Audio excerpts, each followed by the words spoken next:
Vote Rejoin EU. Vote Rejoin EU. One of the complaints most often made about Keir Starmer and his colleagues is that they are incapable of choosing a political or factual narrative and sticking to it. We've had a very good example of that in the case of the supposed Chinese spies, the case against whom collapsed earlier this week. At the beginning, all the blame for this was heaped on the Deputy National Security Advisor. Then it came to be the fault of the judge who'd reinterpreted the law in a case earlier this year. Then it was the fault of the Crown Prosecution Service. And finally, it was the fault of the Conservatives who hadn't repealed in time or reviewed in time the Act, Official Secrets Act, which dated back to 1911. All these people in succession were responsible for the fact that the Chinese Communist leadership found out, the great scoop of the day, that Robert Jenrick might be the next leader of the Conservative Party. Obviously, there were elements of farce and absurdity in this story, but it's a template for something that I regard as much more serious and much more deep-seated in the approach of the Labour Party to the governance of the country, and that's its attitude towards Europe and the European Union. Keir Starmer has changed his narrative, perhaps changed his mind quite consistently, regularly, not consistently, over the past 5 years. He was originally in favour of a second referendum. Then he suddenly concluded, for electoral reasons, that Britain would never rejoin the European Union in his lifetime. He had the mantra of trying to make Britain's exit from the European Union work.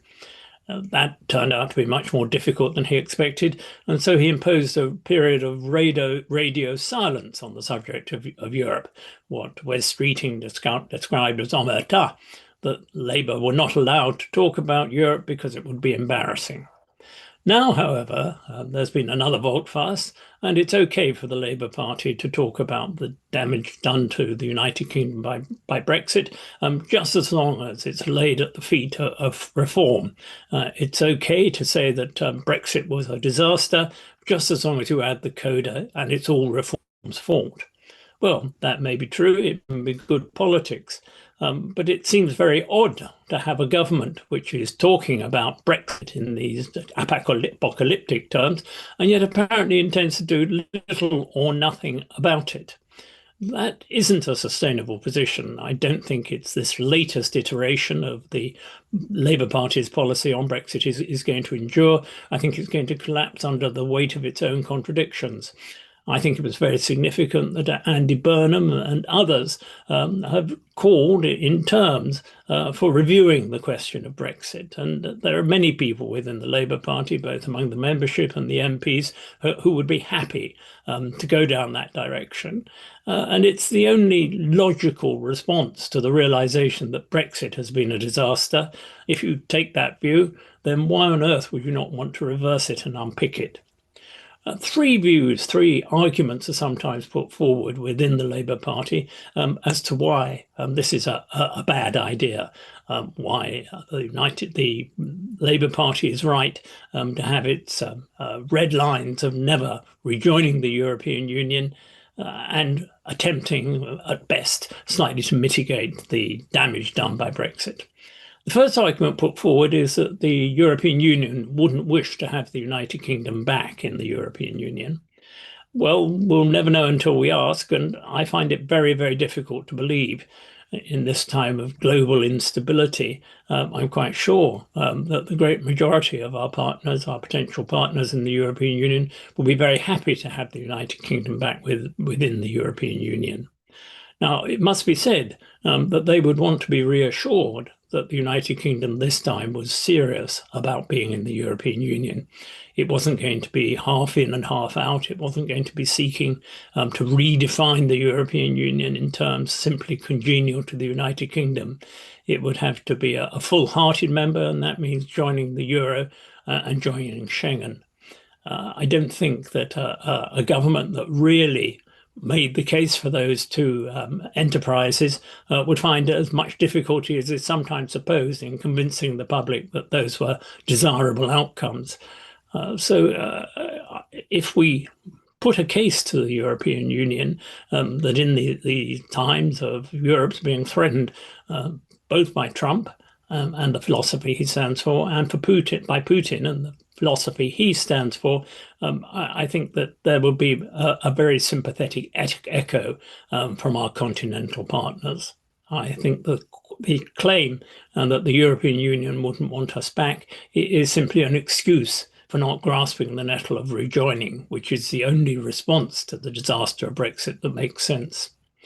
A second point that's sometimes made is that it would seem to be a politically and electorally risky offence to be visited on those people who voted for Brexit to try and unpick the mistaken decision of leaving the European Union. I think this is a very patronizing view. It suggests that people are incapable of changing their mind. It also ignores the fact that in 10 years, the electorate has rather radically changed. Physically, the older people who tended to vote for Brexit are less, sadly, among us, and younger people who are disproportionately in favor of joining the European Union are a larger sector of the electorate. It's also true that many people who voted for Brexit voted on what they thought was a balance of argument. Not everybody who voted for Brexit is as morally and emotionally committed to Euroscepticism as the people who led the campaign and the people who, over the past 15 years, have been shaping British public opinion in a way that was profoundly hostile to the European Union. So I don't think that it will be as electorally or politically dangerous for the Labour Party as sometimes they fear. Indeed, it's a way very clearly of distinguishing themselves from Reform, who undoubtedly would cry foul about any attempts to rejoin the European Union, that Labour should stand for something very clear and specific, that in these tumultuous and turbulent times, they have a narrative, a recipe for improving the United Kingdom's political and economic position, and that's rejoining the European Union. The third argument that's sometimes put forward is that it might be possible gradually to rejoin the single market, the customs union, various elements of the European Union, bit by bit, cherry picking, as it were. I think there are a number of things wrong with that proposal. First, the longer we delay rejoining the European Union, the longer the economic consequences of Brexit will be with us, and they'll get worse over time rather than better. It's very interesting that Rachel Reeves, in now talking about a youth mobility scheme, apparently hopes that it will be a factor for increasing productivity, improving the economic outlook of the United Kingdom, something which the Labour Party government has signally failed to do over the past 15 months. That's on the right track, of course, but the youth mobility scheme is only a very small part of what rejoining the European Union will be able to offer us economically and politically.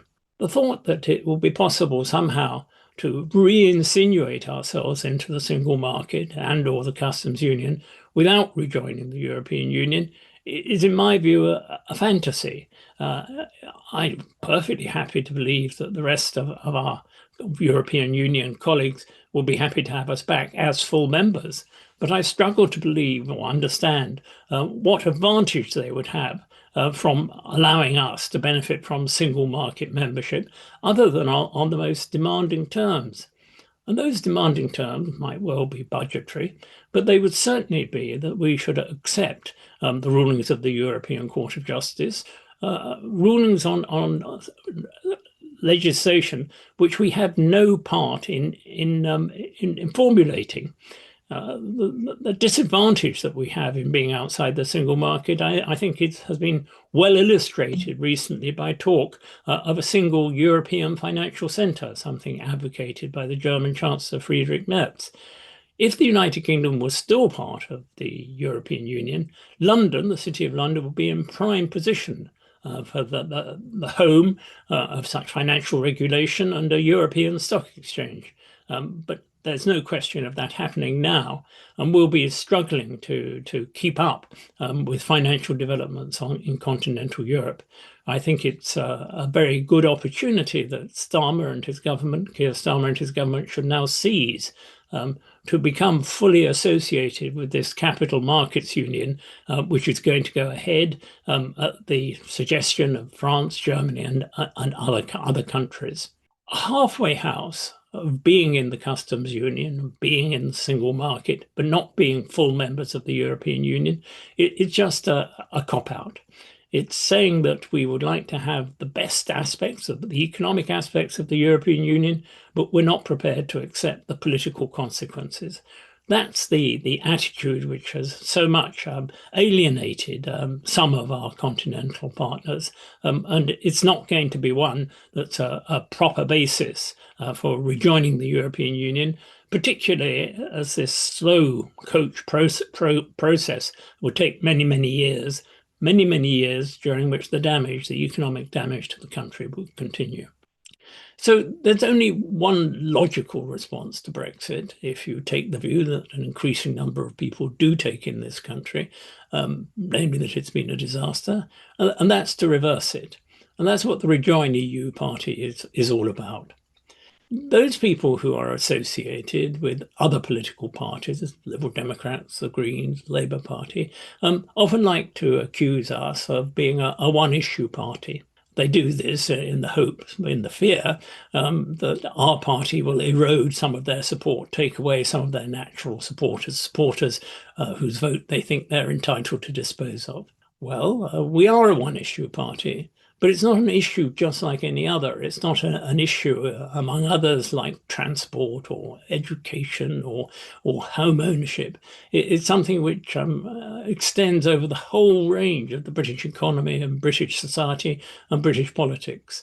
I don't think anyone could deny that the political instability we've had in this country, and which is still playing itself out is over the past 10 years, is very much a consequence of Brexit.